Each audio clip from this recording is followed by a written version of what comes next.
नरेंद्र मोदी से जुड़ा एक तथ्य चौंकाने वाला है। उन्होंने मुख्यमंत्री बनने से पहले कोई चुनाव नहीं लड़ा था।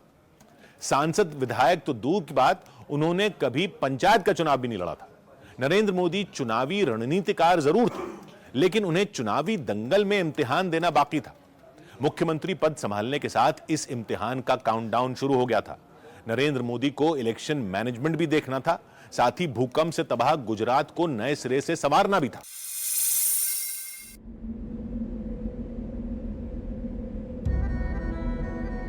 गुजरात के अंदर पाकिस्तान की सीमा पर आखिरी गांव है कच्छ के रेगिस्तान में दोरडो।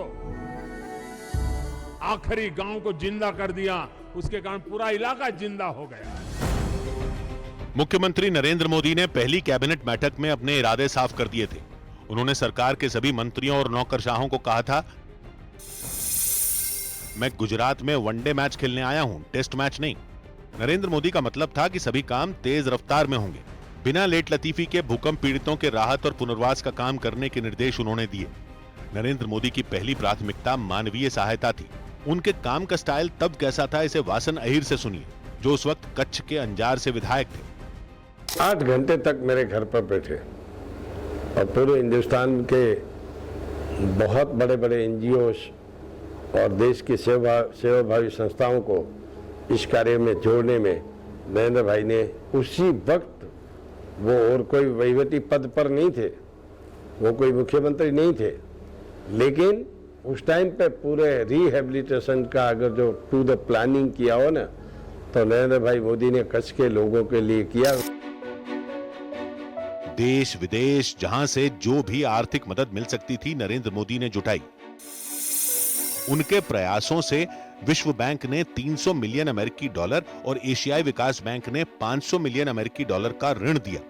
वित्तीय सहायता जुटाने के बाद इसके सही इस्तेमाल का पूरा ख्याल नरेंद्र मोदी ने खुद रखा, जिससे आपदा प्रभावित कच्छ की तस्वीर कुछ ही दिन में बदलने लगी। यही नहीं, नरेंद्र मोदी ने गुजरात को राज्य आपदा प्रबंधन अधिनियम लागू करने वाला भारत का पहला प्रदेश बनाया। भूकंप से हुई तबाही के बाद नरेंद्र मोदी ने 3,391 सार्वजनिक भवनों को दुरुस्त किया, 640 किलोमीटर राज्य राजमार्गों को दोबारा बनाया गया और 3,061 किलोमीटर ग्रामीण सड़कों की मरम्मत की गई। कच्छ में पीने के पानी की भारी किल्लत रहती थी। भूकंप के बाद ये समस्या ज्यादा गंभीर हो गई थी। नरेंद्र मोदी ने इसका तोड़ भी निकाला। हमारा कच्छ बिना पानी तलसता रहता था हमेशा के लिए। नरेंद्र भाई जैसे ही मुख्यमंत्री बने तो 800 किलोमीटर की पाइपलाइन बिछाकर और नारायण सरोवर तक ड्रिंकिंग वाटर, पीने का पानी का प्रावधान किया। भूकंप ने जिस कच्छ को रहने लायक नहीं छोड़ा था, उसे नरेंद्र मोदी ने इंडस्ट्रियल हब बनाने का संकल्प ले लिया था। नरेंद्र मोदी ने कच्छ को फल और सब्जियों की पैदावार के लिए भी चुना। ड्रैगन फ्रूट की खेती से नरेंद्र मोदी ने कच्छ को इंटरनेशनल पहचान दिलवाई।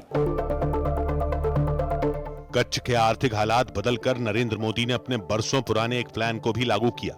यह था कच्छ के रण में उत्सव का। होटल इंडस्ट्री, खाना पीना, ये सब और रोजगार।